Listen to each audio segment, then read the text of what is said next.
anyway if they had sent them to school with nicely dressed. This was at the beach one day, just watching a little girl run past. We have a turtle in our backyard, and I was fascinated with the way he just opened his mouth. That jaw just way wide.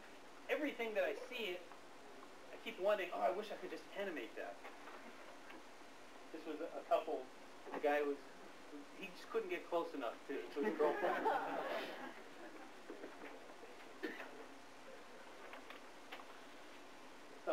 A mom and two daughters at Disneyland, and this girl found a nice little resting place on the lap, and I thought it was a great pose. I was driving to the airport. Actually, I had a driver who was driving me to the airport, and so I had time to sketch. I just put a little note. I saw this lady, there's a teacher, and there was all these little kids walking along there, and I just wrote shepherd underneath there, because she was a shepherd with all these sheep, you know, and these little kids were the sheep, and it just sparked something in me that I had to write that. This guy was carrying groceries and trying to open the car door. You know, I don't know if I'll ever animate a scene like that, but it was great tension in that he doesn't want to spill anything, but his hand has got to stretch down there and hold it up at the same time. His knees were probably ready to break. On a trip to Catalina one day,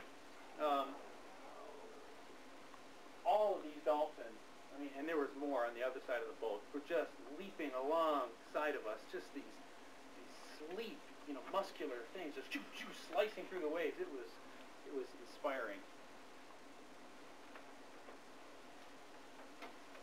And I'm trying not to limit myself just to people since I'm an animator. This was in some palm trees in Hawaii, and this was at Santa Barbara Biltmore.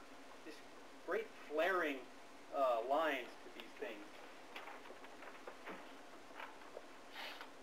Here my daughter was, I think, she was writing sentences because she forgot her George Washington report at school, I think. And it was just her sitting on the couch and writing them, and her feet crossed. There was just something so sweet about it. I loved it. One of the things that's a problem, and why is it that when we draw, sometimes our drawings are just, we feel like we're just drawing and nothing's happening. You know, you fill a sketchbook and it's like, okay, I did a sketchbook, but look, there's nothing there. What's wrong? Why isn't there anything happening here? Part of it is you're not making judgments when you're looking at something. Whenever you see something, you need to be asking yourself questions. Kind of have a pattern running in your mind. You know, so is that, like if you're looking at some monkeys, say at the zoo, and you're drawing them, you're just kind of subconsciously just drawing, then the stereotype monkey, the kind with the organ grinder, suddenly is creeping into your drawings. The kinds that you've seen in the cartoons, that's the ones you're starting to draw. The poses are a little jazzed up by the pose of the monkey that's there, but you're not making judgments. But if you're looking at it and you're thinking, what does that say to me? Well, how do I feel about that? Well, he's kind of gangly. You know, say the word, say gangly. He's gangly. Well, he's pretty powerful, though. Hang by one arm, he's pretty strong. Wow, he's really limber, you know, very fluid. You know, as you're saying this, you're getting it into your drawings. You know, Hirschfeld, when he draws, he makes little notes. He'll do it in his pocket.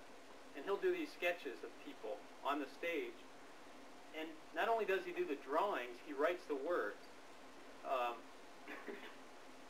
have a little quote from him. And it's the same concept that as long as your mouth is starting to speak some kind of judgment on what it is that you're looking at, then it's going to creep into your drawings too.